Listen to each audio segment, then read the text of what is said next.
Good Morning Business. Le groupe d'experts indépendants sur le climat va dévoiler ce matin son nouveau rapport. 6 ans après l'accord de Paris, le document tire à nouveau la sonnette d'alarme. On va en parler avec Oliver Wild, président de l'AMRAE, directeur des risques et des assurances du groupe Veolia. Bonjour. Bonjour. Merci d'être avec nous. Vous avez pu consulter ce rapport avant sa sortie. L'avertissement sera sévère. Nous sommes au bord de la catastrophe, a déclaré ce week-end le président de la COP26. Oui, tout à fait. Le rapport n'est pas si étonnant que ça, finalement, avec des résultats qui disent qu'on n'en a pas fait assez et pas assez vite. Et il y a quand même un élément qui est positif, qui est qu'on connaît les solutions. Et le GIEC en fait mention. L'idée maintenant, c'est d'accélérer si vraiment on veut atteindre l'objectif assez ambitieux des 1,5 degrés. Mais justement, est-ce que cet objectif de limiter le réchauffement à 1,5 degré d'ici la fin du siècle, qui était l'objectif central de l'accord de Paris, est-ce qu'il est encore à notre portée ? Il y a des simulations du GIEC qui montrent que c'est encore possible, mais il va falloir vraiment opérer cette accélération de la transformation, l'adaptation et de transformer la façon dont nous gérons nos activités, nous vivons sur la planète. Au mois de février, un rapport des Nations Unies estimait que les nouveaux engagements pris par les pays en matière de réduction des gaz à effet de serre représentaient une baisse de seulement 1% par rapport entre 2010 et 2030. Il faudrait 45% de réduction pour atteindre l'objectif de l'accord de Paris. On est vraiment très très loin du compte. On est loin du compte, mais c'est encore atteignable. Comme je disais, les solutions sont connues. Travailler sur la restauration et la protection de la biodiversité, changer la façon dont nous consommons, faire une transition énergétique. Et les solutions sont bien présentes. Et les entreprises ont bien ça à l'esprit, puisque vous avez beaucoup d'entreprises qui s'engagent à une neutralité carbone, par exemple, d'ici 2050. On va parler des entreprises dans un instant. D'abord un mot de politique. L'élection de Joe Biden à la Maison-Blanche a marqué le retour des États-Unis dans l'accord de Paris. Est-ce qu'il faut attendre des miracles des Américains ? C'est une nouvelle très positive en tout cas, avec des investissements à la clé, des investissements verts, même s'ils ont été réduits à la baisse par rapport à l'objectif initial ou l'ambition initiale de Joe Biden. Mais c'est une très bonne nouvelle puisque c'est un acteur majeur. Mais la solution contre le dérèglement climatique, elle est collective. Donc ce n'est pas qu'un pays versus d'autres, c'est vraiment un risque collectif qu'il faut que l'on maîtrise ensemble. Et c'est aussi le rôle de l'entreprise. Vous êtes directeur des risques chez Veolia, de tous les risques, y compris de l'aléa climatique.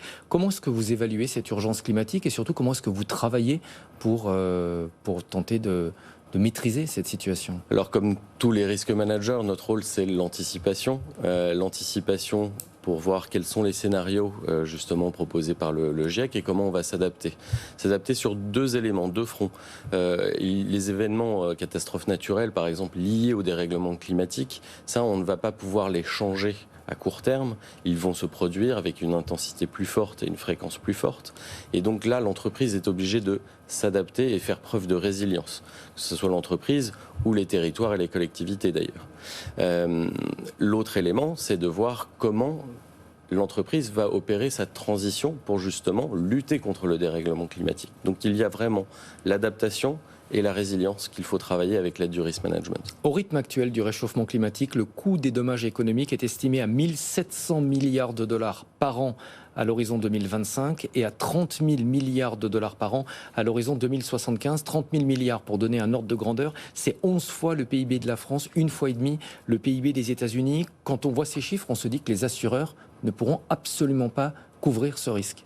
Le dérèglement climatique et les conséquences telles que les catastrophes naturelles, on voit, coûtent de plus en plus cher.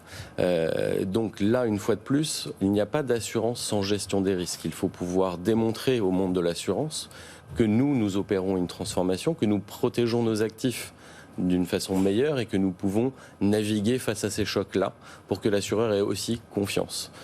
Sans ça, sans bonne gestion des risques, il n'y a pas d'assurance. En tant qu'entreprise, vous arrivez à couvrir l'intégralité de ces risques. On dit souvent que les assureurs couvrent de moins en moins avec des primes qui sont de plus en plus élevées. Alors on note depuis maintenant 2-3 ans une frilosité, je dirais, du marché de l'assurance, pas que sur le risque catastrophe naturelle, mais sur les grands risques systémiques. La pandémie en a été la preuve, le risque cyber aussi est à l'esprit de tout le monde. Et voilà, une fois de plus, il faut que l'on puisse démontrer que l'on a bien compris nos risques, notre exposition en tant qu'entreprise, et que l'on met en œuvre des plans d'action pour se protéger par rapport à ces risques et absorber les chocs. Et c'est là où on pourra avoir un dialogue cohérent avec les assureurs. Est-ce que vous développez chez Veolia des politiques d'auto-assurance ? Alors, beaucoup des grandes entreprises ont recours à l'auto-assurance. Et l'auto-assurance, une fois de plus, il faut connaître ses risques pour savoir ce que l'on peut porter soi-même et comprendre l'exceptionnel qui est celui qu'on va transférer à l'assureur. Démontrer une bonne résilience, une bonne capacité à absorber des stress et des chocs nous permettent d'avoir une bonne structuration et un dialogue avec le marché de l'assurance. Donc gestion des risques, bonne compréhension des risques et ensuite auto-assurance puisqu'on a bien compris ce que l'on voulait porter et transfert au marché de l'assurance par la suite. Une dernière question, vous êtes président de l'AMRAE, l'association de référence des professionnels de la gestion du risque en entreprise. Est-ce que les chefs d'entreprise des grands groupes français ont tous conscience de cette urgence climatique, à votre avis ? Je pense que maintenant c'est indéniable, l'urgence est vraiment là. Maintenant c'est de mettre en œuvre les moyens, comme je disais, on connaît les solutions, mais ce sera une action collective, pas que des entreprises, mais travailler avec les territoires et les collectivités, mais à un niveau mondial. Merci beaucoup Oliver Wild, président de l'AMRAE, directeur des risques et des assurances du groupe Veolia.